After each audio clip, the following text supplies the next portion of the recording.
Good morning, everyone, and welcome to SC Days What's New in SC, hosted by SC Future Makers and powered by Tallo. My name is Paige, and I am your host for today's event. I have the pleasure of working at Tallo as our workforce account manager, and today I will be leading us through the exciting and informative sessions that we have planned. We appreciate the educators and students joining in the classroom statewide for tuning in today and learning about the opportunities in South Carolina.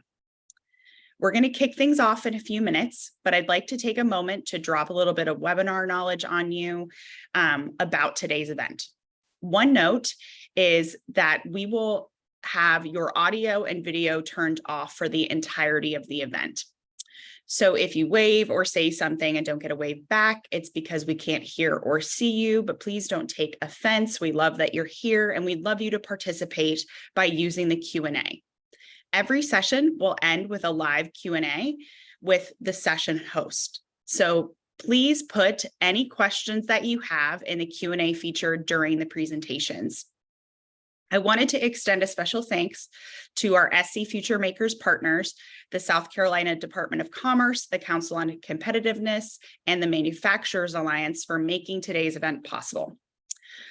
All right, so it's about time. We're going to get started with a couple quick videos, and then we are going to come right back at 9:15 with our first session, which is with Clemson University. I want to be a biomedical engineer. I want to be a lead engineer in the aerospace defense industry. And that's why I use Tallo. On Tallo, I can find internships, Scholarships. The college of my dreams. The company I've always wanted to work for. On Tallo, I found confidence, Direction and opportunity. On Tallo, I found a path to my dreams.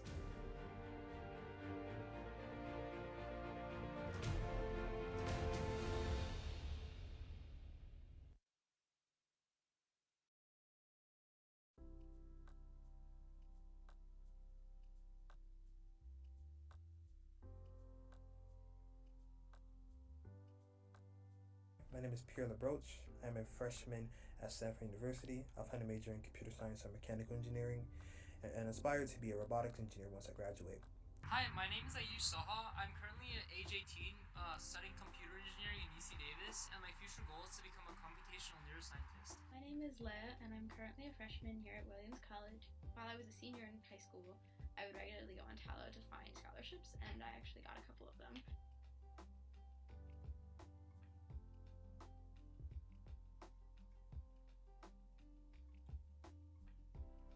Tallo also has a nice feature of allowing you to connect really nicely with scholarships and colleges that are interested in you, or allow you to reach out to them. Through messages, these schools and scholarships can directly contact you, and you would get a notification about it through email, and you'd be able to apply to them and respond back to them. I chose to use Tallo because of the format of the Tallo website.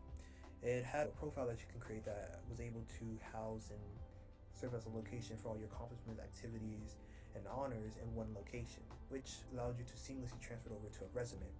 And these resumes that I was able to use because of Tallo was used heavily in a lot of scholarships and colleges I applied to, one of them being the Gates Scholarship. The resume I created from Tallo also allowed me to have talking points that I used to jump off of during these interviews.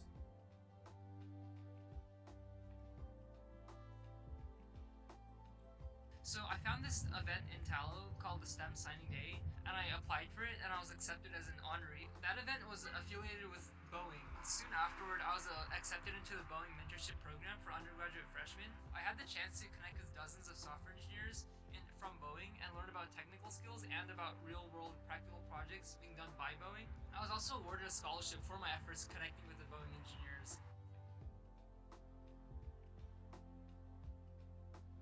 I initially started using Tallo as a method to find scholarships for college, but once I got into college and didn't really need it for scholarships anymore, it continued to prove incredibly useful. Now I've actually secured an internship because of information that I found on Tallo. Tallo also allowed me to gain more confidence in my writing skills that I previously lacked right before I began university through a challenge called the Spotlight Challenge that had me create an article for the Tallo community.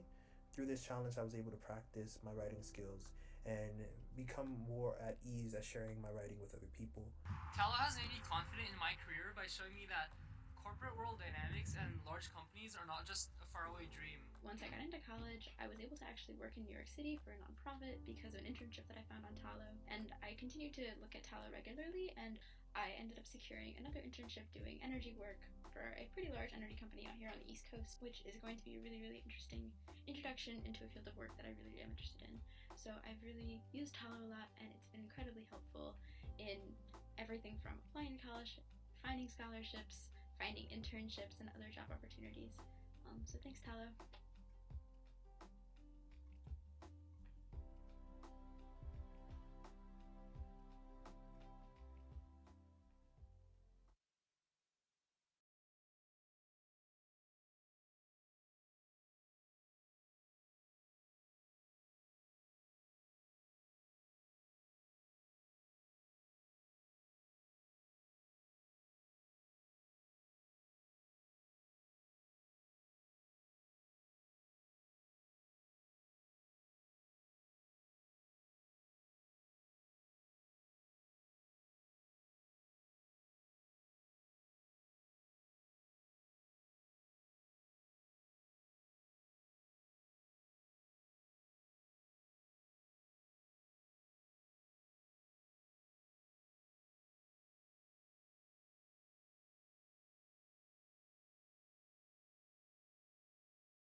All right, everyone. I hope you're ready for the first session of the day. We are going to get started. First up, we have Clemson University's International Center for Automotive Research. A reminder, attendees, you can use the Q&A to ask questions throughout the presentation, and we will be answering those at the end.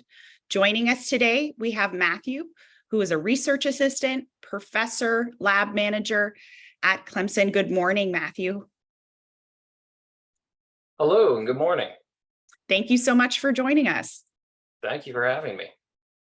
All right, well, we're really excited, and we are going to take down the slide and we'll let you take it away. Perfect, thank you.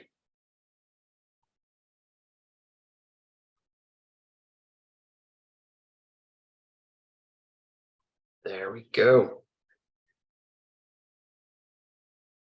Already able to see everything? Yep, looks great.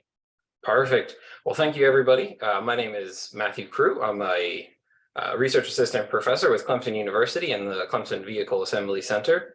I just wanted to start out with a little bit about me, and then we'll get into a little bit about my research, as well as a growing opportunity here in South Carolina and with Clemson University and our new Bachelor of Science in Automotive Engineering.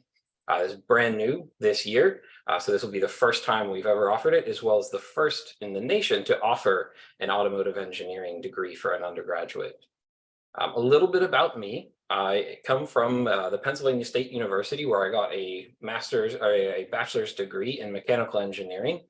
I spent about 2 years in the oil and gas industry after that, looking at design and research opportunities.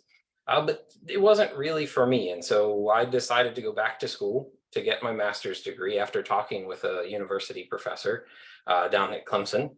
And they had read a little bit about the work that I'd done, because I'd gotten involved with some research projects during my time with Penn State. And they had read a little bit about that. And I wanted to give myself the opportunity to go and explore the research side. So I found that really interesting. And so I went down to Clemson and I came and explored the areas of metallic materials. So things like steel, how do we break steels, and how do we understand how steels and aluminums and magnesiums break and fracture? And I spent about 2 years with the National Institute of Standards and Technology studying this. Before I decided that this actually really wasn't for me. So this wasn't an area that I wanted to continue with, because I found out that I really liked the manufacturing side, not so much the materials science side. And so I actually took about a year off of my PhD, and then I pivoted and went back to studying what I found really interesting in manufacturing, and that's how people and technology were coming together. And so it took me a little bit of a rocky path to figure out really where I wanted to go, but I slowly found that over time. And that's led me into the areas that I study today, which are, let's see if we can get the slide to keep going. There we go. And what I study today is really how technology and manufacturing come together. And so this idea of how manufacturing has evolved over many years, and now especially looking at how it's evolving through Industry 3.0 to Industry 4.0. So this idea of we have a lot more information flowing today than we did in the past. We have many more sensors and systems that are being deployed. We're also having, and because of this, we also need much more machine learning and artificial intelligence to be able to process all of this information and make it actionable and usable to people. But this starts to blur the lines between what is cyber and what is physical, including what are physical goods, what is digital information, and how can we use it effectively. The different ways that we utilize energy and create energy in our systems, as well as the people that are being involved, because we're becoming a much more highly collaborative area. And so we have an increasing reliance on soft skills, being able to communicate, work together, teamwork is becoming very big. And so with this brought up the question that kind of helps to guide a lot of my work is, what does it mean to be a human worker in today as well as in the future?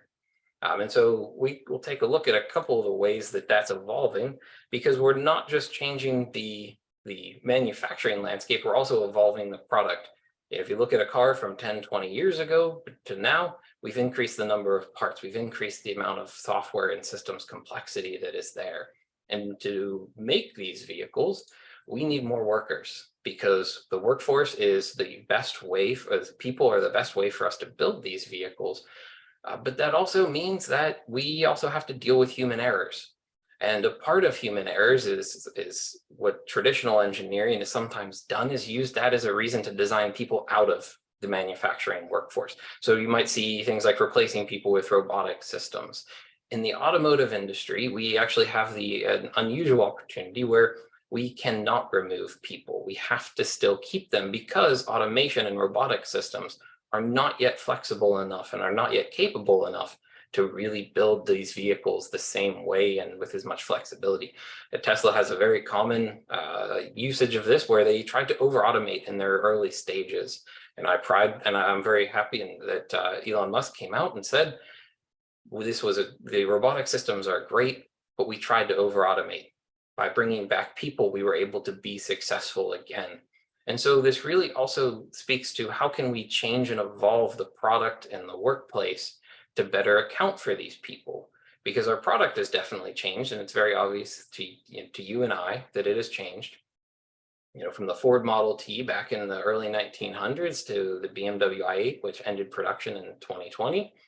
The product has definitely changed, but so too have the tools that we're using to build the products, the environment, the automation systems that are around them, as well as the company cultures. And so these are all evolving, and they need to have a better way to work with the people on the assembly line. And so to do this, we created what's called our digital worker. And this is a very common, the picture here is very common, a person working on a machine tool to create something. What we do is we bring in information from the manufacturing systems, what product is being built, what types of processes are needed, what quality levels does it need to be built to. We also bring information in from the tools. Still very common what's being done today. We might bring information in from the work pieces as well, so what they're actually working on. But then some of the areas that we start to move outwards from this is going out into things like ergonomic information. So looking at their posture, their movement, their repetition, their likelihood of prior injuries or potential future injuries. Things like biometric information. So everything from that you see athletes wearing today with smartwatches and similar, bringing that information in, bringing that and making that available to the workforce as well. And also digging deeper. So we're also looking at the cognitive load on an individual. So you don't just get tired because you're physically working, you also get tired by thinking a lot and having to focus and concentrate. And so looking at how we can better improve that situation for the workers. Also looking at the environmental conditions that they're under and how that affects their work and the quality of work that comes out. And looking at how we can feed information to the worker. So through information screens, augmented reality glasses, but also how we can gather information and wisdom back from those workers. You learn a lot while you're working, and you're going to learn much more than we can capture. And so can we create new ways of you interfacing with that technology and with these machines to help capture your innate knowledge, or that very key information that that nobody else knows. As well as providing different ways of providing some physical support. So either through robotic systems, exoskeleton systems, to even looking at how we can support teamwork. How do people collaborate and form teams through these digital methods versus person-to-person methods? Or even how do we have teams between a person and an artificial agent? And so we use the term artificial agent to encompass anything from robotic systems, artificial intelligence systems, decision recommendation systems. All of that feeds under the artificial agents framework. And also looking at things like nutrition. And so this may sound familiar, but you may also be asking, well, where could we use this elsewhere? Why should we be interested in this?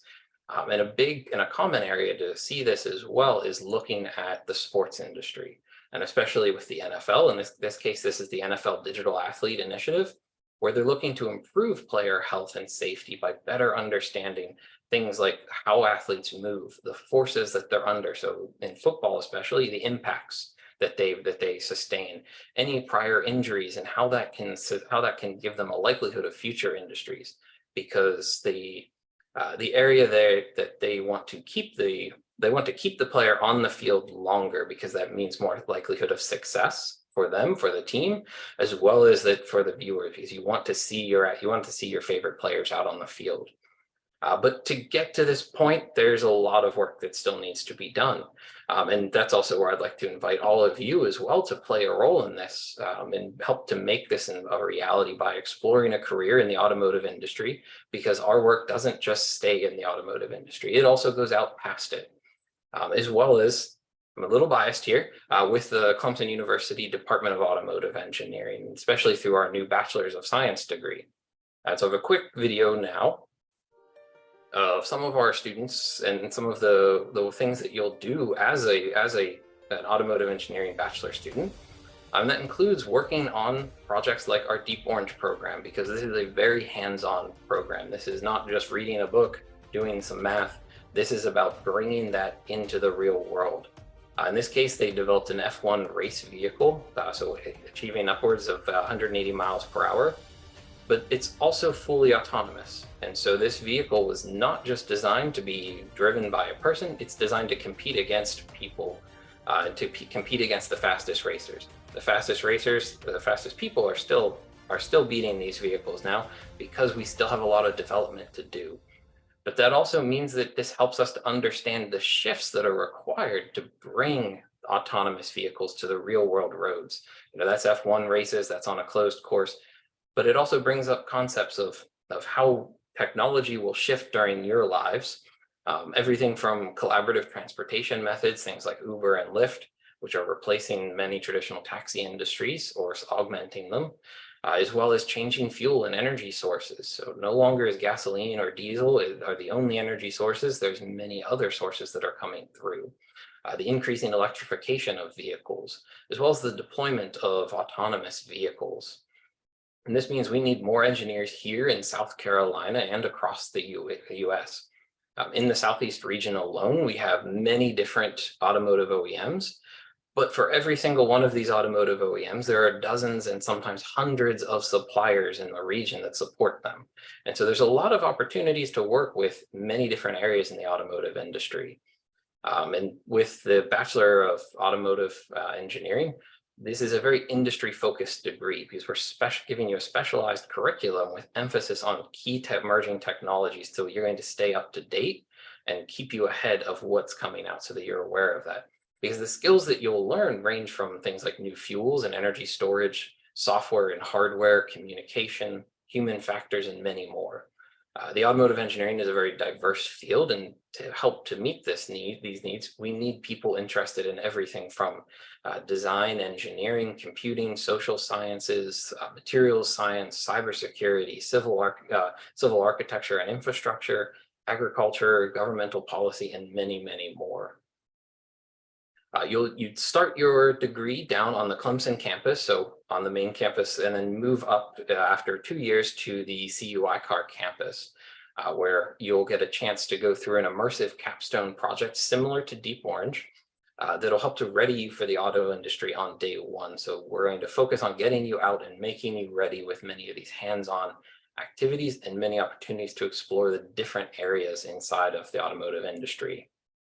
This also means that you can have many opportunities to work with a lot of the world-class centers that we have, because to design these Deep Orange vehicles, like Deep Orange 9, which is on the right here, which is a rallycross vehicle. And then on the left here, you see a Deep Orange 15, which is being co-developed with the US Army around autonomous systems and autonomous vehicles. We have to support these with a lot of different centers.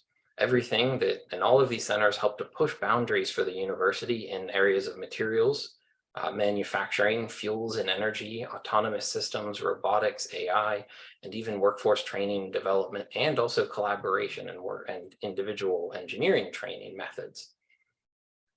So we need this because we're taking all of our students out of the university with the goal of getting them directly into the real world and industry, in the automotive industry, preferably in South Carolina, of course, or in the Southeast region, but 95% of our graduates go on to work in the automotive industry. And unfortunately, they also get poached quite often outside of the automotive industry. So this is not just a degree that is only applicable to the automotive world and the automotive domain. It's a multidisciplinary curriculum that prepares you to work with many of the companies many companies such as BMW, Bosch, Canoo, GM, Ford, Honda, many of what you expect, but also many that you might not expect. So outside of the auto industry. And if you go work for Google, Apple, Meta, we have students that have gone on to work for many of these companies outside of the auto industry, and we're very proud of them as well.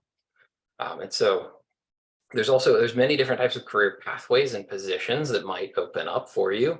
And this is where you can also define where you want to be in the future. If you're interested in things like electric vehicles, autonomous systems, manufacturing, batteries, or energy storage systems, computer vision, software and programming, everything all the way even to project engineering and project management. But we also need people with many different paths, both educational and in your background.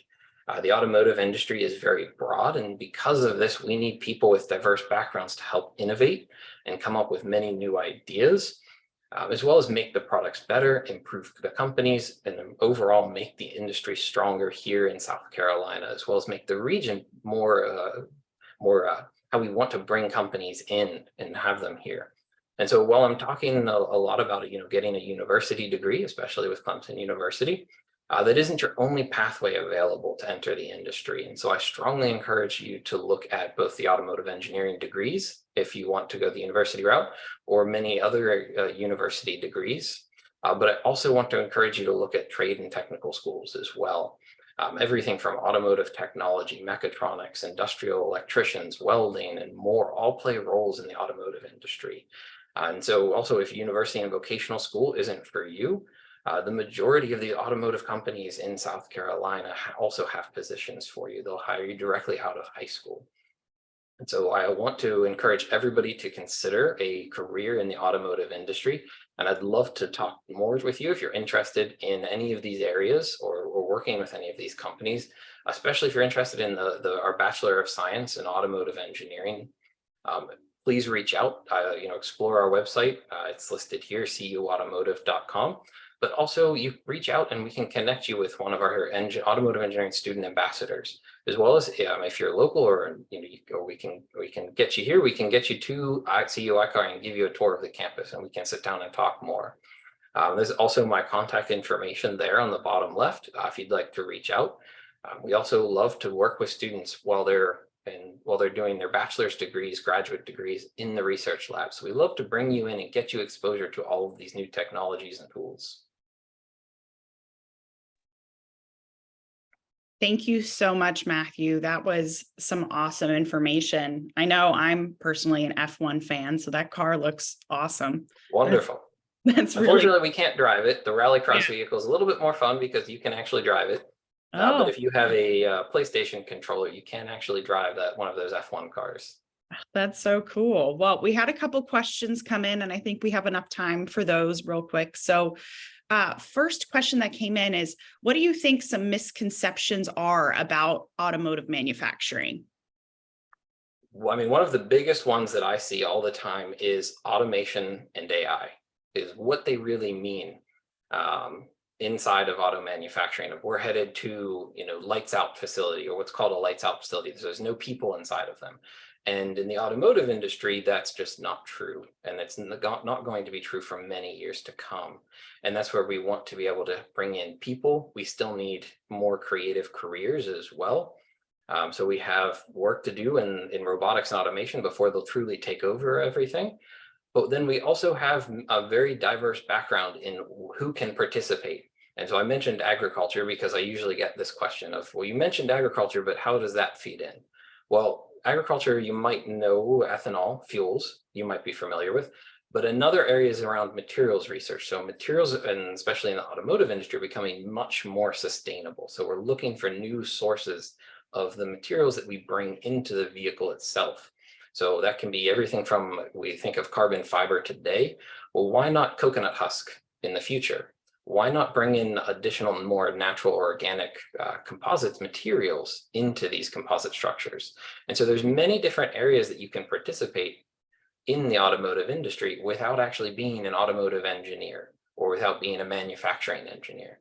And we love to have those diverse thoughts and those diverse people in the industry. That's great. So we are right at time, but I do want to ask the last question that came in. Mhm. So it says, if I think that I'm interested in automotive engineering, what can I do in high school to prepare? So if you're interested in automotive engineering, explore different topics in your high school as well. So look towards things like computer science and programming. Are you in, try to get an idea of where you might be interested for the future.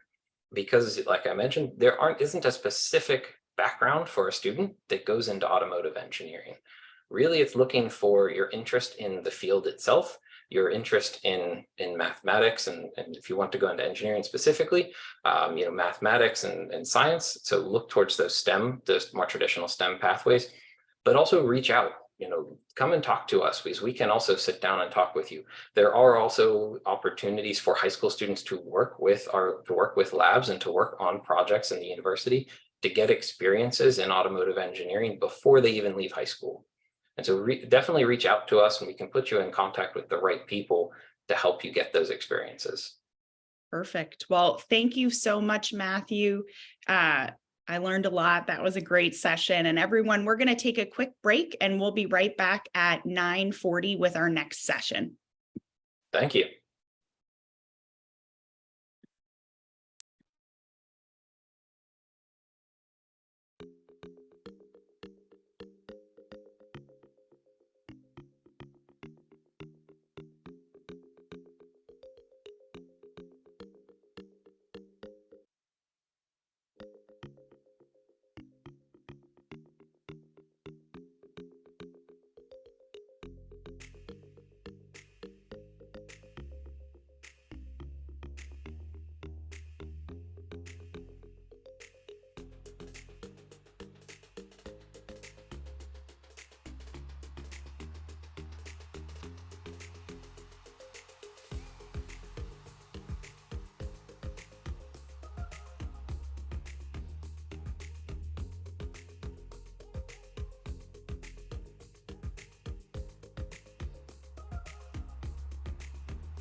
All right, everyone. We are going to get started with our second session of the day. We have Albemarle joining this morning. And remember, attendees, you can use the Q&A to ask questions during the session, and we will answer them at the end. Joining us this morning, we have Derek Kraxenberger. He is the Senior Manager of Operational Programs and Planning. Good morning, Derek. How are you? Very well, thank you. Can you hear me? I can hear you loud and clear. Thanks so much for jumping on and joining us today. So, as Paige said, my name is Derek Kraxberger. I'm the Senior Manager for Operations, Plans, and Programs for Albemarle. Albemarle is a specialty chemicals company. We make catalysts for the oil industry. We make bromines for the plastics industry for fire suppressant, and we produce lithium for various industries. I myself don't have a background in the chemical industry. I was a officer in the United States Air Force for 23 years. I retired as Lieutenant Colonel about 6 years ago. I bounced around in industry a little bit looking for a home, and finally about 4 years ago settled on Albemarle. They're a great company, and I feel like I've found a home here now. So I'm going to go ahead and try and share my screen here.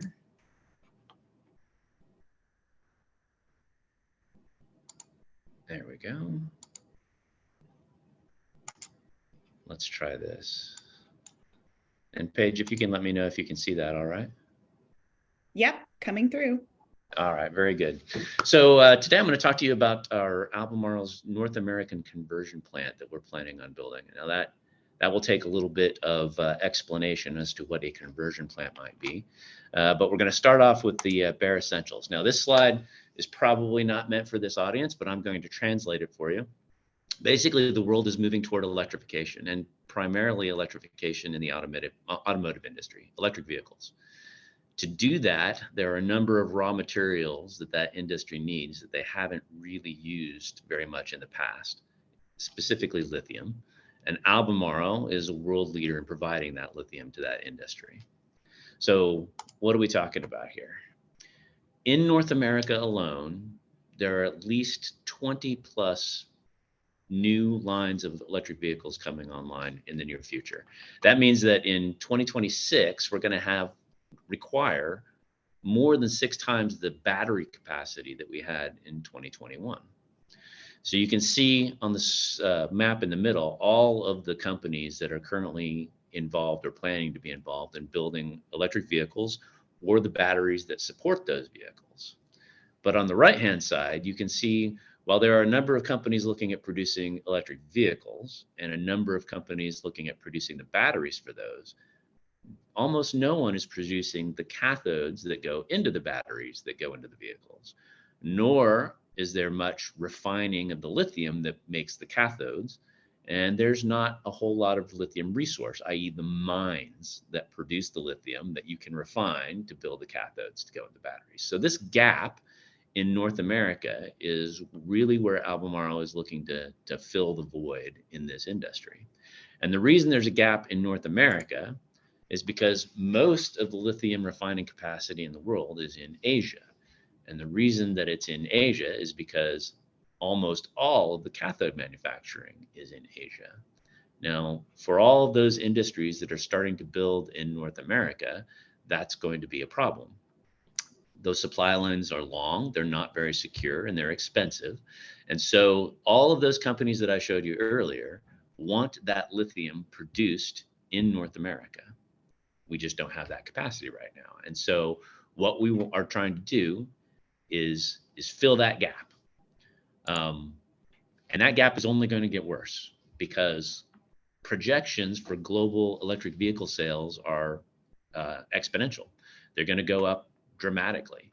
That penetration in the market is going to go up to at least 48% by 2030, at least according to certain industry projections. And that means that the demand for lithium is going to go up exponentially. And again, a lot of those industries are starting to base in the United States and Canada, and they want that supply of lithium to be produced here. So let's do a little bit of background so we can talk about our conversion facility. First of all, what is lithium?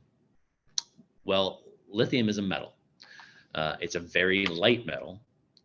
If you were to be able to refine it into a chunk, like the one you see in the picture here, it would be a soft silvery white metal with a very high energy density. Now, you see this lithium chunk is sitting in a mineral bath. And the reason it's sitting in this mineral bath is because lithium is highly reactive. If you were to take this chunk of metal out of this bath, it would not only instantly corrode, but probably catch on fire. And for that reason, because it is so highly reactive, it does not exist in nature in this form. You can't go out and find chunks of lithium metal. It exists at a molecular level, chemically bonded to other elements. And while it is fairly abundant on the planet, there are very few places where it exists in a concentration that's dense enough to make it worth anybody's while to go and try to mine it and produce a product from it. Now, Albemarle has a number of the best resources in the world for producing lithium. They come from brines, which are basically big salt deposits in watery salt deposits, typically found in depressions in very dry, arid places like the Salar de Atacama. And we pump this brine out to the surface and let the sun evaporate off the water until we concentrate it down into a form where the lithium is dense enough where we can take it to a plant and extract the lithium with chemicals. The other way you find lithium is in hard rock mines. The best resource on the planet is a place called Greenbushes, Australia. We own about half of this mine. One of the other top resources for hard rock is the Wodgina mine in Australia, which we also own. But of interest to us is also one of the very best places in the world to find concentrations of lithium is Kings Mountain, North Carolina. Now, we have a mine there that's been shut down for many years. We are currently going through the permitting process to reopen this mine and start digging out those resources so that we have a source of lithium in the United States. Now, this is what we're going to dig out of that mine. It's a rock. A mineral called spodumene. Looking at this rock, what you see in the picture, about 2% of that rock is actually lithium. If we grind it up into sand and do some sifting on it, we can make that sand roughly 5.5 to 6% lithium total. But again, that lithium is chemically combined to other elements in there, and it's not really in a usable form. So we need to take that sand that we're generating at that mine, and we need to take it to a facility to extract that lithium. And that brings us to Richburg, South Carolina. So we are going to build a lithium hydroxide conversion plant. Lithium hydroxide is a form of lithium that can be used for the industry that we talked about earlier. Our phase one of that is going to be completed in 2026. And it will produce about 50,000 tons of lithium per year for the industry. It will be essentially the first of its kind in North America, and it will be one of the largest conversion facilities on the planet.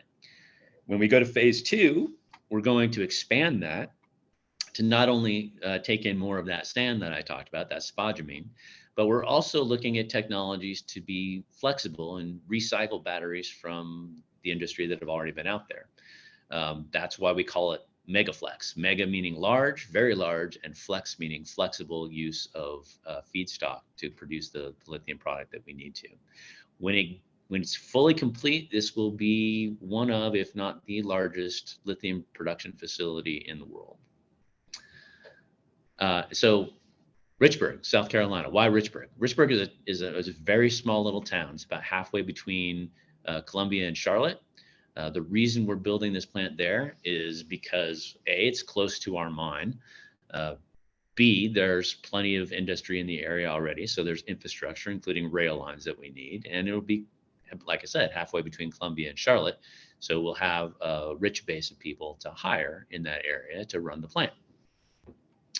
One of the other reasons we're going there is because South Carolina aims to be one of the leading places for the EV industry and are actively recruiting EV manufacturers and other related industries. And the Richburg plant in South Carolina is going to be a crown jewel in that and Albemarle is anxious to be a part of it.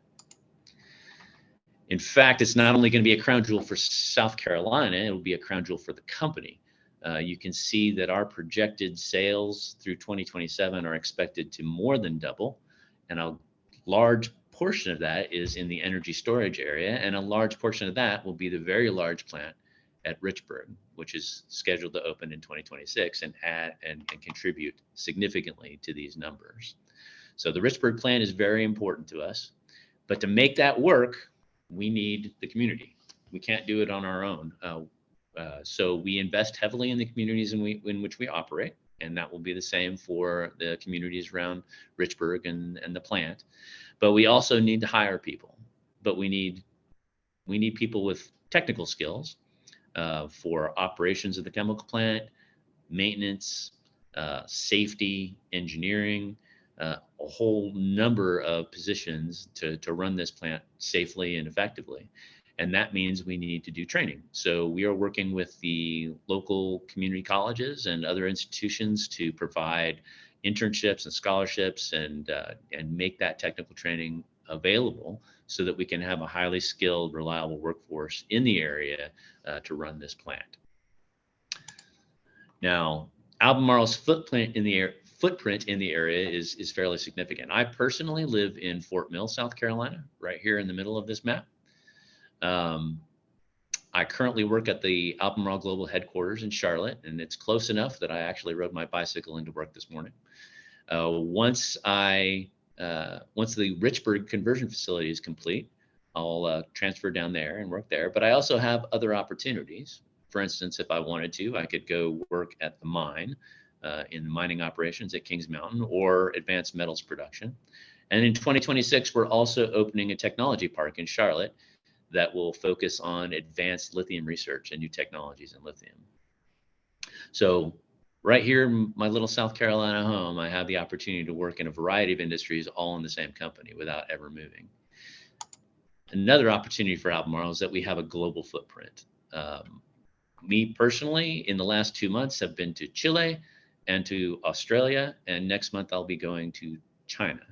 So getting involved in Albemarle not only gets you the opportunity to live in South Carolina, work in South Carolina in a number of roles and a number of industries, but you can also have the opportunity to travel and see the world. So with that, I will stop sharing and take any questions you might have about Albemarle's conversion facility. Sure. Thanks so much, Derek. It sounds like some really exciting things are happening in South Carolina with your company and so much expansion. The first question that came in is, what types of jobs will you have at Albemarle? And I guess you can maybe talk about what kind of jobs you have maybe available now with the company and what you look to see in the future once the plant opens. Sure. Yeah, we are growing. The lithium industry to support the EV industry is growing rapidly, and Richburg's going to be a huge part of that. And we have nobody right now to staff that. So it'll be built in 2026, and we're going to have to train and hire everybody that works in that plant. I think you saw on that slide that they estimated 300 jobs. I can tell you that is a very low estimate. Just the first 2 trains are going to be almost double that. And by the time it's up to 100,000 kilotons, we're looking at close to 900 to 1,000 people probably. The jobs will be available there. Everything from frontline chemical operations operator, people in the control rooms. We need maintainers, people with electrical skills, with mechanical skills, welding. We're going to need drivers. We're going to need health and safety individuals, environmental people, engineers, the whole gamut. Basically anything in heavy industry that you can imagine we're going to be hiring for and training for. And as I said, Albemarle's got a big footprint there, right? So if you get into the plant and you find you want other opportunities, there's the headquarters, there's the mine, you can get into mining. In the headquarters, we've got finance people, HR people, planning individuals, supply chain, the whole gamut. And all of those portions of Albemarle will be growing over the next few years. That's great. The next question came in is, what is your favorite part about working at Albemarle? My favorite part about working at Albemarle is they've got a very positive outlook. It's a nice place to work. The people are good-hearted and nice. And we're again on that leading edge of a growth technology. It's a very exciting place to work because our future looks very, very bright and people are very optimistic in Albemarle. So it's a good place, and they care deeply for the people that work for them. And we operate chemical facilities around the world, and the number one conversation at every meeting and every time I go to a plant is about safety, making sure that our people are safe, that we're doing things safe. And I've seen entire plants shut down for safety incidents just to keep people in that focus that they need to go home to their families at the end of the day. Great. Next question came in is, what opportunities for high school grads and partnerships with CTE programs in high school do you have or looking to have? Yeah, we're looking at that right now. Again, we're going to need those special skills to operate that plant. Right now, our initial phases, we're partnering with some of the technical colleges and community colleges in the area to create those training programs, and we will be recruiting for them. We'll be looking for people with motivation and skill to do it, to go into those programs. We'll train you and hire you into that plant. That's great. Do you have any opportunities currently now at your headquarters, or any opportunities for internships or programs for college students or high school students now ahead of the plant opening? Yes, the headquarters is growing rapidly. I don't know. Well, I did not look at that specifically. I was concentrating mostly on the Richburg plant, but our website does have all of our job postings, and I think the last time I looked, there were 300 or 400 openings. Maybe not all in the Charlotte area, and we haven't started posting for the Richburg plant. Again, that's going to be complete in 2026, but we will probably start recruiting for training positions next year. I think that's great. Mostly we have high school students joining, so I feel like 2026 is a good time for them because they get to finish up high school, hopefully maybe go into some of those college programs or technical college programs, and then hopefully can come work for you in a couple of years. Exactly. And we're looking forward to it. Yeah, that sounds great. All right. Well, we answered all of the questions that came in today. So thank you so much, Derek, for jumping on and sharing the expansion that you guys are having and the exciting opening in 2026 with your new plant. And we are going to take a quick break, and we will be jumping back on at 10:05 with our next session, which is going to be with Scout Boats. Thank you so much, Derek. Thank you.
All right. Welcome back, everyone. We are going to get started with our next session with Scout Boats. Reminder attendees, you can ask any questions that you may have in the Q&A section during the presentation, and we'll answer them at the end. Today, we have Sherry Ferguson, the Director of Human Resources, joining us, and it looks like she might have brought a friend as well. So we will have Sherry, I'll let you take it away and get started.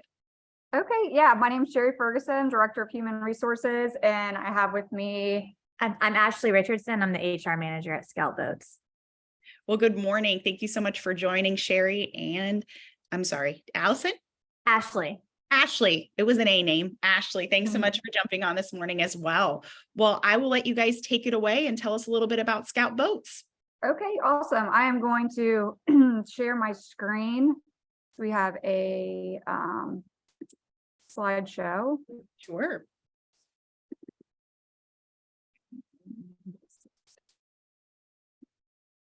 Okay.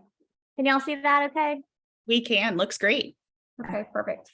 All right. So Scout Boats is a boat manufacturer. We're located in Summerville, South Carolina. That is where our headquarters are located, and we have just one location. We are founded in Summerville, South Carolina, and that's where we remain. We build boats. I'll do switch to the next slide. Sorry. We build boats 17 feet all the way up to 53 feet currently. We were founded in 1989 by Steve Potts, and we remain a family-owned company, and we have currently about 450 employees here at this location. We have 4 plants all on our campus. We just split up the plants by boat model size. So each plant runs separately, but all the same type of production, same type of work that goes into each plant, just different boat model sizes and different levels of production coming out of each plant. We have many job opportunities at Scout Boats. We continue to expand. We're known for pushing the bar in our industry as far as quality, innovation, efficiency. So our product line continues to grow. Right now, our largest need for Scout Boats is production, and that includes lamination departments, finishing, and assembly. In our lamination departments, we're building all the composite pieces. We have 2 different processes. One is a open molding process. So they're actually laying on fiberglass, rolling on resins onto molds. And then we also have a closed molding process, which is called infusion. And we are infusing our hulls, decks, and some of our large pieces. This is a more expensive way of making the composite parts, but we again feel that this process gives a better product, more consistency. It's a little bit cleaner of a process. In our finishing departments, they are sanding and buffing, making all the fiberglass pieces look shiny. We have a good amount of employees in our finishing department that have been here throughout the history of the company, so they're very good at doing their jobs. It's more of an artistic type position. And then in the assembly departments, they are actually putting in all the parts and pieces of the boats, hanging the engines, the consoles, radios, T-tops, cushions, rub rails, kind of all of the external pieces that are going to finish off the boats. Along with that, we have support positions. We have a engineering team, we have a sales team, customer service. We have 4 warehouses on our campus and also purchasing. We have an accounting department, human resources department, and other types of support to support the products and the boat building process. At Scout, some of the skills that you're going to need, strong attention to detail. We don't have any robots, any machinery at Scout that at any part of our process. So we are heavily relying on people with skills that can use hand power tools, be able to work with a team, be able to read and follow work instructions. Most importantly, have great attendance and a positive attitude. We can teach you the rest. We like to see you at least have a high school diploma. Do not need to have further education past that for our production positions. So like I said, we can teach you how to build a boat. We can't teach you how to show up and have a great attitude, but we can teach you the rest. So coming in with those two things are very important. And with that, you'll be successful here at Scout. Do you want to talk about some of the bit? So we have some of the boats we build. I'll just go through some of the models. So the bay boats are boats most commonly used for fishing. You know, one of the benefits of working at Scout is there is a boat discount for employees. Something fun coming up is we do have an inshore fishing competition for Scout Boats employees. So a lot of them do have the fishing boats. So that's something to look forward to and kind of a perk of working here. The bay boats that we produce are the 231 XSB and the 281, which is a newer boat that just came out. It's the black model. So those are really fun boats if you're into fishing. The Dorados are more family-based. I have a Dorado personally myself, and my kids love going on it. These are good for fishing or just cruising on the waters. The models that we have are the 175, the 195, the 215, the 240, and the 277. On the larger models, they do have a hardtop, which is something unique. So those are the Dorado models. Our sport fish boats, again, these are also popular boats with employees, are the 177s, the 195s, the 215, and the 240. So we do have some luxury models, the 260 and up. The 260 is a new model that we've just updated that has come out this year. The 277, the 425, the 530, and the 670, which will be coming next year. The bigger boats have cabins inside. To work on the bigger boats, we typically look for more skills, more employees who have mechanical backgrounds or who are good with tools, as these boats can be a little bit more complex to build. If you're starting out with Scout entry level, the smaller boats are a good place to start, just because the process is a little easier. And once you get the hang of it, you can advance on to the bigger boats. If you already have a background or experience with electrical work, then you might be a good fit for some of the more luxury models. A lot of the customers who purchase these boats like to customize them. So these boats rely on support from engineering, as sometimes they have to figure out how to install something new. But if you like challenging work, these are great models to work on. This is a picture of our 670 that we are currently in the prototype phase for. So they're going to offer 3 models, a fishing model, a cruise model, and a sport model. The fishing model will have a tuna tower on the top. The cruise model does not have upper deck, but the cruiser level does have an upper deck. So you can actually drive the boat from the top, and it has a seating area around it, which is really cool. Another thing about this boat is that it has 3 rooms inside, and it has a theater room for a TV. It's completely livable and owner operated. So, you don't have to have a captain. I'm sure most of the people who purchase it would opt for that. But it is the largest outboard center console in the world. So that kind of makes Scout unique in the product that we will be presenting hopefully next year at the Miami Boat Show. So we have a video we want to show you. This video kind of gives you a little bit of a tour of Scout boats. You can hear from Steve Potts himself, and it kind of shows you the plants and the environment and gives you some testimony from some of the employees that work at Scout. I'm going to start this video.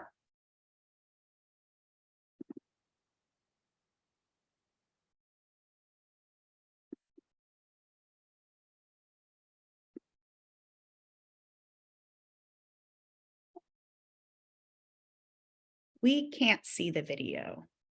Oh, you cannot see the video. We're still looking at the PowerPoint. So I think if it opens up in a new window, you have to share that. Okay. Let me go back to.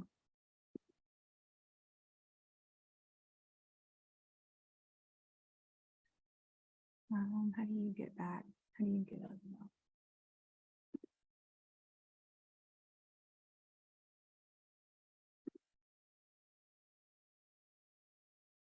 Maybe end. Okay, and we need to get back to share. Just bear with us for one moment. New share. Yep. Okay. Can you see that? Yep, we can see it now. I'll make it big.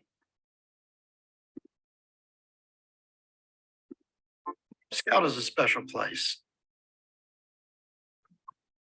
You could take the name off the side of our boats anywhere, and everybody that knows anything about boats knows it's a Scout. We started from very humble beginnings, just myself and Diane, my wife, and one helper in a garage, and that was in 1989. I'm a boat builder at heart. Started as one when I was in my early teens, and I still consider myself today to be a boat builder. When you think of a company, you think of a building, a product, or a service, but really I look at us as being a group of people, a company of people. And what's special about it is there's a mutual gratitude between me and my employees. I'm just as grateful for what they do for me as I hope that I do for them. At least I think that in the heart is out there. That's real important to me. Scout Boats is an incredible place to work. Friendly people. There's not a time that I walk through that plant that I'm not fist pumping somebody or, you know, thumbs up, waving, whatever. There's not an unfriendly person that works here. It's everybody's family, and I think that trickles down from the top. Everybody takes pride in what they do. The people here are, it's like family. That's how I look at it. I just love what I do. I love the people. It's the people, it's the addiction. I call it an addiction of the people because I love my family. I call it my family. It's amazing how a business could grow so fast right before your eyes. And when you have ownership that cares about you, that's why I'm at Scout.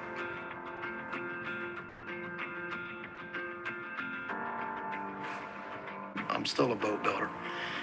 I've often told people if I had all the money in the world, I'd still probably be covered with dust and building boats because it's what I love. And it's to a sickness in some cases because I can't get it out of my system. I've been here for 18 years. From the time I start to now, it's amazing. It really is. To see how much we've grown and to see that you have an owner that doesn't have to be here and still comes in and work. It's amazing. Amazing. You have a lot of companies that they don't do that and they don't have to, but he does. You know, a lot of people in the company, they love that about Scout because they be like, well, where's the owner? I'm like right there in R&D working. He was like, he still works there? I'm like, yeah. And they're like, wow. You know, so that's really something that touched a lot of people in here when they see that.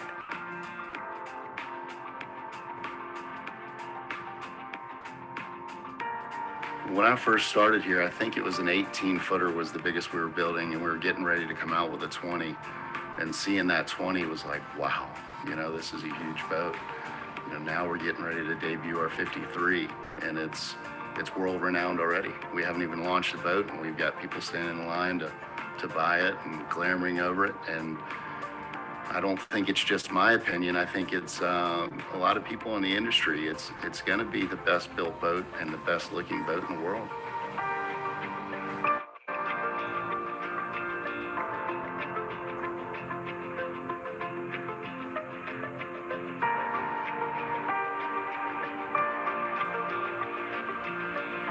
Watching the growth of Scout is amazing.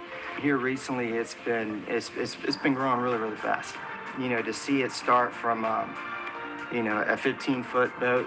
I remember when my father and I built a 20-foot boat, and I remember him saying that's the biggest he's ever going to be, and cutting the doors to get the 20-foot out, and to see us build a 100,000 square foot building with a 53-foot boat that we're going to be producing in that, it's amazing to me.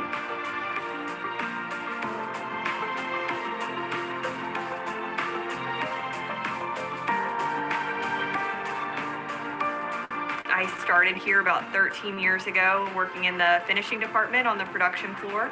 I love that I work for a family that makes me feel like their family. I just think it's not only a fun place to work because of the people, the family just really makes you feel good. You know, you feel like you're someone, you're not just a number on the floor.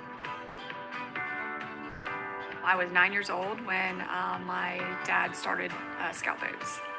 Here at Scout, although this is a family-owned company, everybody that walks in this door that has a Scout badge is part of our family.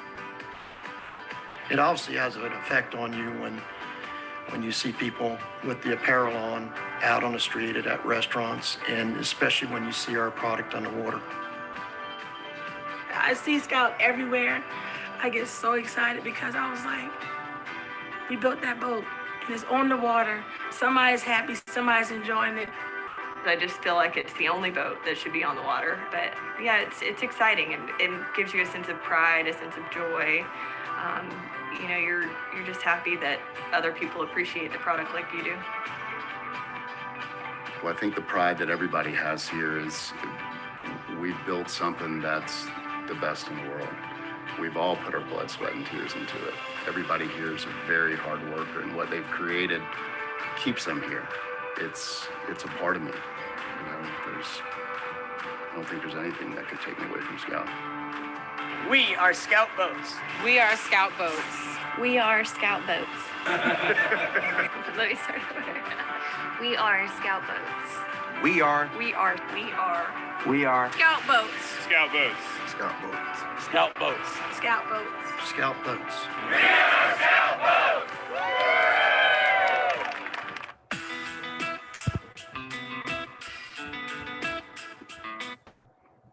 Okay, so that's a cool video. We show that to all our new hires. Are you able to see us?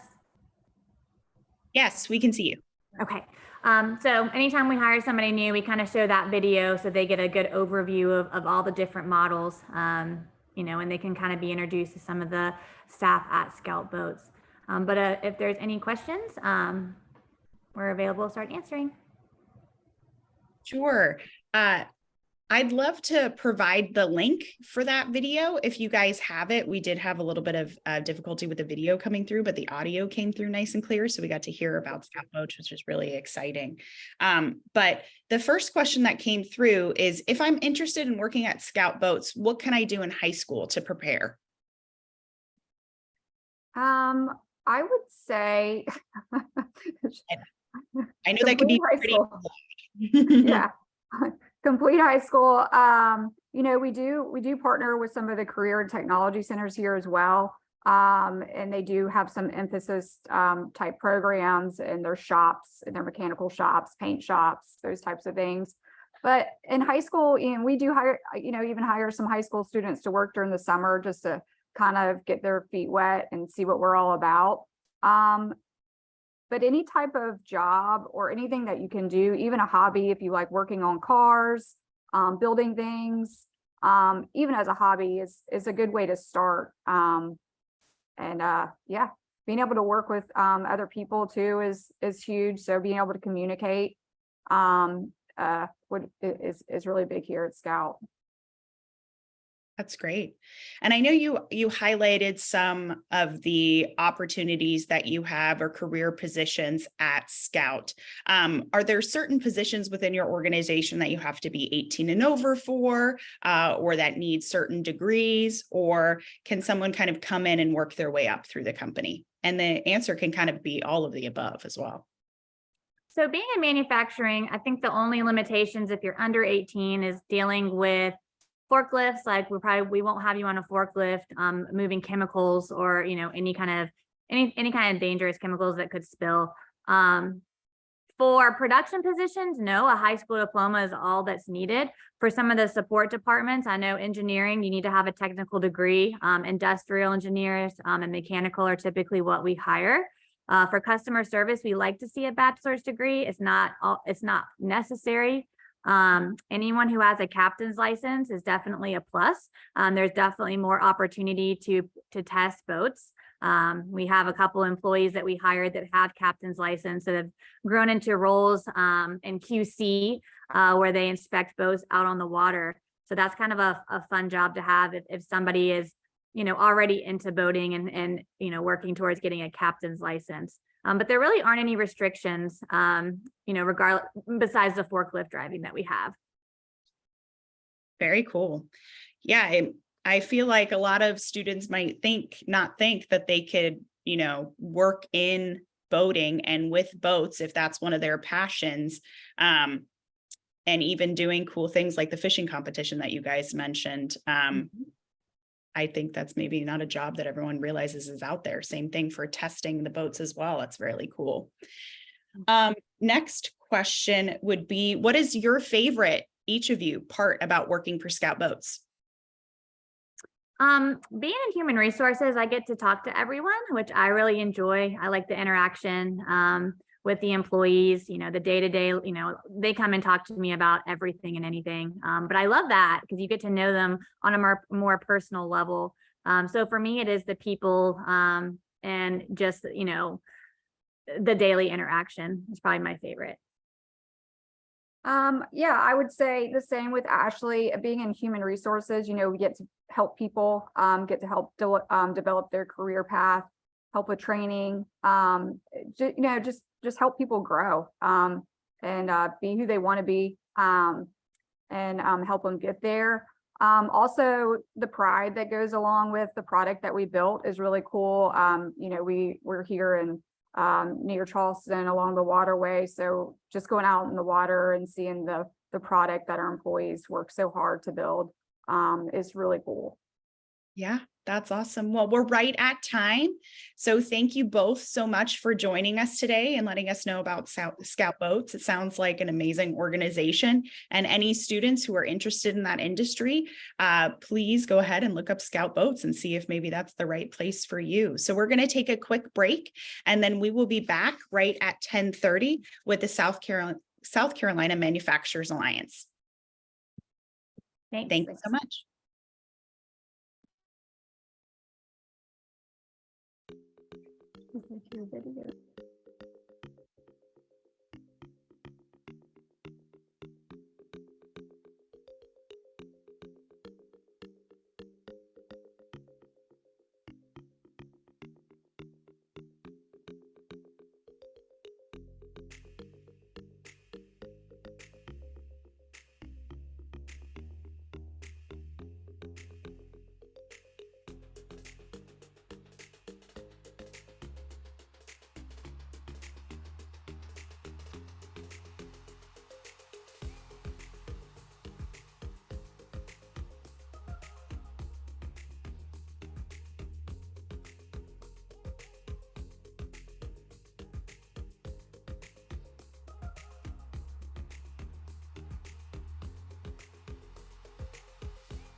All right, everyone.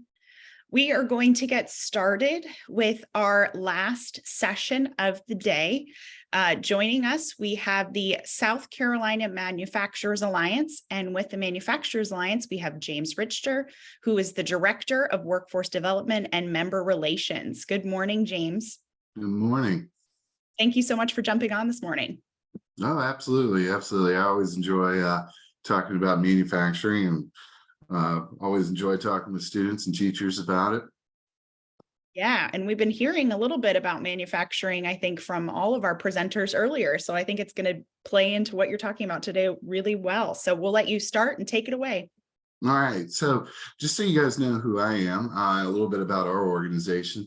My name's James Richter, and I'm with the South Carolina Manufacturers Alliance. It's a trade association. So we work with manufacturers that are located in the state. So everybody from the BMWs to the Boeings, and a lot of the household names that you've heard of before. And then we work with small companies all throughout the state. And one of the things that is consistent with what I'm about to show you guys in just a little bit is this is an industry that's constantly evolving. This is the industry that invents the things that you like, whether it's your cell phone, the activities that your cell phone can control. It all starts with manufacturing. And so what I wanted to do is to kind of share the story of not just the industry, but what the industry is currently doing and how it's going to pivot very, very soon. And what's fascinating about what's happening is South Carolina is at the crust, right at the core of this innovation of where automobiles, planes, all of that type of technology are going to go. And so the great career opportunities that are available are really kind of endless. And so there's not a whole lot of information about specifics of what some of these companies are up to, but we've got some really interesting insights on where their innovation is going to go and what you will be seeing in the very, very near future. So I want to share that story with you guys today. So I'm just going to share the screen real fast. And so what we're going to do here, I wanted to first showcase, so through our workforce initiative at the Manufacturers Alliance, one of the things that we constantly talk about is the fact that a lot of times people think manufacturing fits into a particular cluster, thus manufacturing cluster. But in reality, it's interconnected with so many other different types of clusters. And so depending on whatever you're interested in high school or middle school or college, whatever that is, it's somehow going to be integrated back in to manufacturing. And so some of the core disciplines that align with what the industry needs are, the careers, those types of particulars are represented in this particular graphic. So architecture, art, transportation, STEM discipline, IT, agriculture, those are the core, but yet you still have a number of other clusters here that will overlap with manufacturing. And that's because the reality is, manufacturing, STEM, it touches everything, whether that's in the healthcare industry, law enforcement, hospitality, it's all interconnected. And so that's what's really fascinating about this particular industry. So just to give you kind of a little bit of a structured agenda for what we're going to talk about here, we're going to talk about the electric vehicle kind of revolution or evolution that's occurring because South Carolina's got a pretty significant automotive presence here in the state. The other part that we're going to talk about too is how all this is interconnected internationally. So for South Carolina being such a small state, it's connected throughout the world to multiple markets in various countries. And so with that, the innovative products that we make here have an international reach. So here's the bottom line, and this is a fact that is very interesting to me, is you cannot go one day in your life without touching a product that is made in South Carolina. And that includes everything from carpet to crayons to computer components, vehicles, whatever it may be. You're going to touch something that was made in South Carolina. So one of the things is, and I know this slide probably doesn't mean a whole lot to you guys, but one of the things that has occurred over the past few months is there has been significant investment in the manufacturing industry. I mean, we're talking billions of dollars of announcements, new jobs, and a lot of it is geared towards technology that hasn't quite yet hit the market, but yet we're preparing for it. And so there might be a few of the household names that you are seeing here, such as BMW or Scout Motors, which recently announced in the Richland County, Columbia area. The Postal Service, they're actually making vehicles here too now. And so a lot of this is related to the electric vehicle movement. But the bottom line is, again, going back to it, for it being such a small state, South Carolina is bringing in some major dollars that in turn mean major opportunities career-wise. So just to give you an idea, I mean, this is one of the kind of future renderings for one of the BMW models that's going to be made in Spartanburg. The interesting fact about the BMW plant, they are producing one vehicle every minute and a half in Spartanburg. So imagine you've got a vehicle that's got over 80,000 parts that go into what you're seeing right there, and they're churning those things out that quickly. And so with the electric vehicle revolution that's going to occur, these vehicles are going to become even more sophisticated. And also they're just pretty much going to be like a computer on wheels. So there's this thing called OEMs, which are original equipment manufacturers. And those are basically the end product, things you see that, you recognize more. And so we actually have a lot of hallmark brands here in the state that are making transportation vehicles that are constantly evolving in terms of technology and what's going to be popular within the market. So Honda is made in Florence, and they make side-by-side vehicles that can go off-road and that kind of stuff, and are actually used in racing competitions. There's a new company that'll be starting up soon called Arrival that'll be making buses. BMW makes SUVs. Mercedes-Benz, if you guys receive a lot of Amazon project or items, that you'll see that that's what is delivering them now, is these Sprinter vans. And here's one that's kind of surprising. That's been around for a while. Star EV, which is in Spartanburg, makes street legal golf carts. So if you ever see anybody riding around in a golf cart on the road, the chances are it's a Star vehicle. Also, Oshkosh Defense, which is not a military company, is making UPS mail carriers in Spartanburg. It's the first ever electric vehicle delivery service that the mail service is actually using now. And it's all being made in Spartanburg. And Proterra, which if you're ever downtown in Greenville, you'll see that those buses are on the road constantly.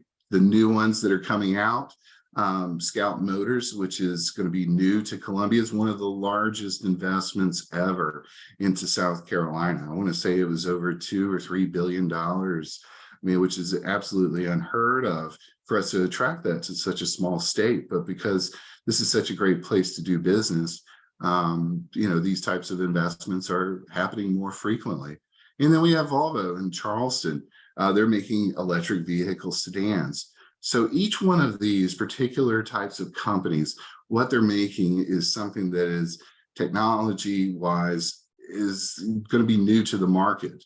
It's going to have a battery capacity that is going to basically, take up so much weight within the vehicle that what that's going to do is have a trickle-down effect in how we produce other components of the vehicles. And that'll make sense in just a moment. on top of the actual end product, the vehicle that's being made, we're also getting on the edge of battery manufacturing within the state. That hasn't been done in the United States in a long, long time. So if you ever hear of Elon Musk and the Tesla revolution, it's really the technology behind that that makes it so special is the battery and the production quality of what goes into the battery. Because instead of having multiple parts of an engine that runs a vehicle, it's now just going to be a sole battery. And so these are some of the brands that have invested within the state and announced that will soon be making batteries or playing a major role in that battery production in South Carolina. And this is technology that's never really been produced in South Carolina before. And it's going to produce a lot of opportunities for many, many citizens in the near future.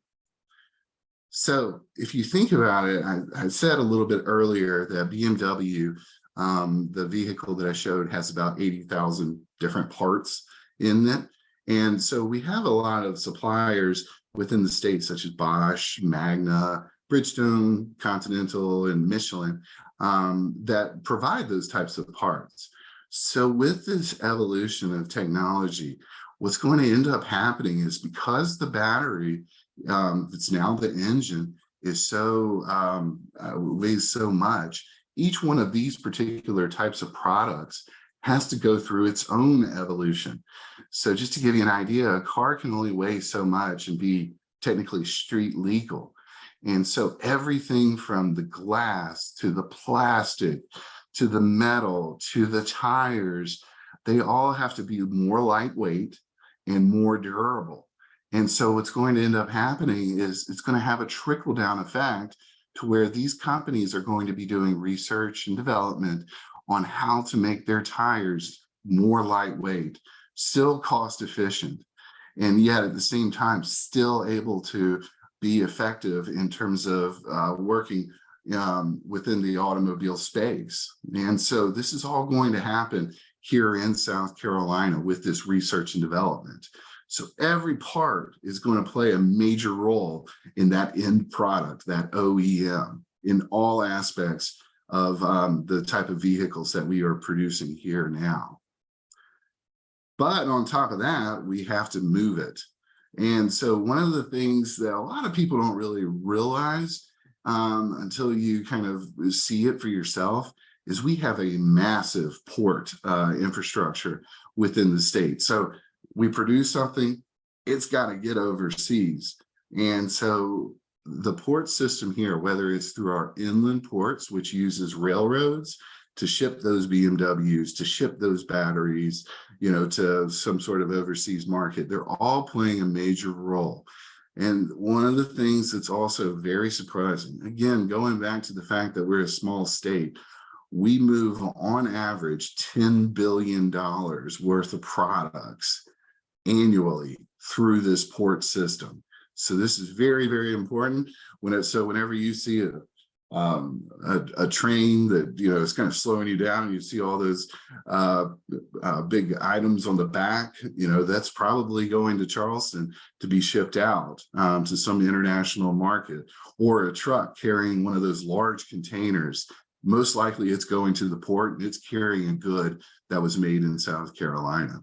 In addition to that, we're also investing very thoroughly into our air cargo transportation. So airports within South Carolina are not just for transportation to another city for a vacation or something to that effect.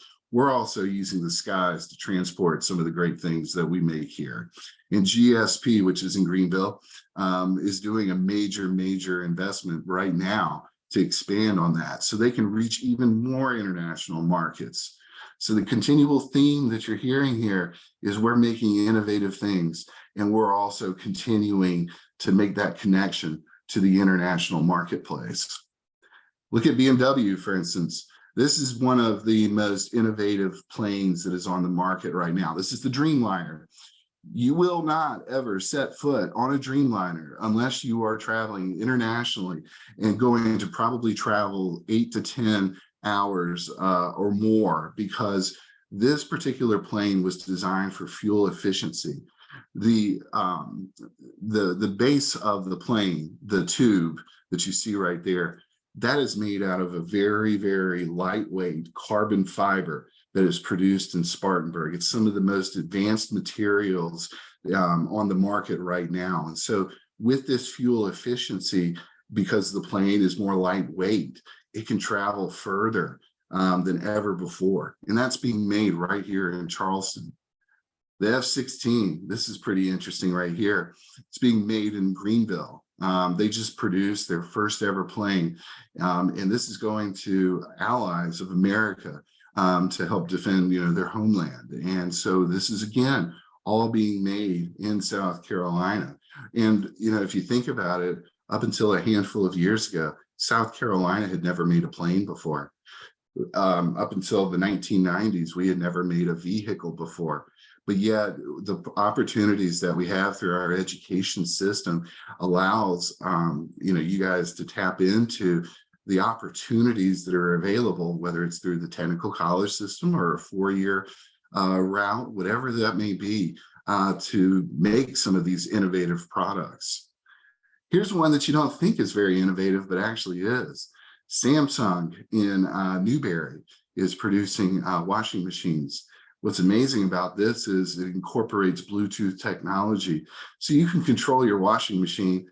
I don't know really what you want to do in terms of controlling it, but you can control it with your cell phone. And so I guess change the cycles or just turn it on and off. But that's being made right here. And if you think about it, that's pretty impressive that you can do that with your cell phone. Same for this refrigerator. You don't think, again, of a refrigerator as being that innovative and complicated and whatnot. And this can actually, I don't know what you do with it with your cell phone can be adjusted in terms of, I guess, temperature and lighting, all that kind of stuff. And so for it to be interconnected in a way that with a product that you use every day, your cell phone or a refrigerator, is really, really amazing. And it's all, again, made in South Carolina. And if you guys are any type of racing fans or off-road enthusiasts, this is what's made in Honda. These are called side-by-side vehicles. And they are constantly being tested to the limit. Again, how can we make it more durable, lightweight, more efficient? And it's all being done right in Florence. And some of these guys who are doing this, these technicians who are on the floor, it's not just engineers who are helping in this process of making the products better. It's the production level folks, it's everybody. And so with, over 300,000 South Carolinians employed in the manufacturing industry, they're making some pretty cool things right here in your backyard. So that's the story of some of the innovation that's occurring right now in South Carolina in the manufacturing industry. And what's great about all of this is it's going to continue to evolve. This technology is going to make our lives better. And it's all going to be invented by our friends and neighbors. So again, the opportunities are great out there. And then this is just the beginning of the story. Thanks so much, James. So we do have some questions that have come in. So what do you think are some common misconceptions about manufacturing? Yeah, so a lot of times people, for the longest time have said, oh, hey, it's a dirty type of industry, and it's really not. One of the other kind of perceptions is that you'll just always be standing there and you'll just be doing something that you don't have to think about, and it doesn't require a lot of skills. And that's not the truth. It's, a team environment. When we were talking about some of the products here, especially the Honda vehicles, the production associates who are there welding it, who are there doing the R&D, they all play a role as a team. Hey, how can we make this product better? And so there's that constant participation among associates at all different levels of how can we make this better? How can we do it faster? All those kind of particulars. So I would say that really one of the biggest misconceptions, and until you see it, I totally understand it, is, it's one of those things where everybody's playing a very significant role in a team environment to produce that end product and to do it well. Yeah. And I know I have been lucky at working with Tallow and doing SC days and learning from some other manufacturing companies. And it's amazing how automated and that things are moving. And sometimes, like you said, you think it's a, kind of a dirty workspace, but really some of these, things that might be considered dirty, like the tire manufacturing, is the cleanest facility I've ever seen. It's so spotless. It's a neat process too. I mean, seeing a tire made is almost, it's amazing the first time you see it. It's almost like a waffle iron pushing down on a liquid substance, and through that automation and the process that occurs from there, it produces this end tire that you never think goes through that very complicated process that you see, the end product in the store. So it's amazing to actually see how this stuff is made and the creativity it takes to, produce these products. Yeah. So you highlighted a lot of cool different things that are made in South Carolina. The next question is, what is your favorite thing that is made in South Carolina? Is it the airplane? Is it the Honda vehicles? What is your personal favorite? Well, I'll tell you an interesting story that not many people know about. Under Armour was created in South Carolina. And it's an interesting story because their companies are always on the side trying to figure out, how do we make products better? And so there was a particular company in the 1970s, I believe, who just produced this fabric that could, be warm and cool at the same time, depending on the temperature of the body and whatnot. But they didn't have a market at the time. And so they put it on the shelves. And then these two guys from Maryland, who were former football players from Maryland, had this concept for this fabric and eventually what would become Under Armour, and went to this company and said, hey, we've got an idea for a product, but we don't know, how to, if we could even do this. And so the company literally just kind of pulled it off the shelf and said, hey, we've already created it. And that's how Under Armour was created. And so, that's kind of one of those, every time I see somebody, in fact, I'm actually wearing Under Armour right now. Whenever I see that particular logo, it just kind of always, makes me smile a little bit, just to know, hey, that product that is probably worth billions upon billions of dollars and worn by so many people was made right here and invented right here in South Carolina. Yeah, that is so cool. So kind of next question would be, so if a high school student, if I want to work in manufacturing, what should I do now in high school if I think I'm interested to prepare? Yeah, I would essentially take a look at some of the resources that you have in your backyard. I would also research a few of the companies. You can go to our SC Future Makers website to kind of peruse a little bit about what is here. And that'll give you kind of an idea of the diversity of the type of companies that are here in South Carolina. And by looking in your backyard, I think that'll give you that starting point, because like we were talking about, hey, if you are obsessed with your phone, and are interested in that technology, I mean, we've got companies who are using that Bluetooth technology, possibly in your backyard, in your home county, in their products. And so having that as a starting point, I think gives you the direction of what that'll lead you to study in a tech college system or a 4-year route, because there's so much out there that you could be doing. But you got to kind of have that starting point instead of, hey, just throw the net out there and say, I want to go major in engineering. Figure out what aspect of an everyday product you're fascinated with, and then start to kind of connect the dots on what goes into that and how you can learn more about a career opportunity in that field. All right. Well, I'm going to combine the last two questions for you because we need to wrap things up. But It says you seem really passionate about manufacturing. Do you think that it's a sustainable career option? And then part 2 is, what is your favorite part about working with manufacturing companies? Yeah, it's sustainable. It's been around since the day humans have been around. I mean, you've had agriculture, construction, and then production. And so those are the 2 things that have been around since man's been around. So I'd say it's sustainable. And so the other thing about it too is going to see the plants. That's really, really a lot of fun, and getting to meet some of the folks who work at all those various levels within the plant, because you walk into a plant, it's just like a school. It's a box on the side of the road where everybody says there's something cool happening in there or good things happening in there, but you never know what's really happening until you see it yourself. And so it's not unusual to walk into a plant and just be blown away and say, how in the heck is this happening in South Carolina? And that happens pretty much every time I go into a plant.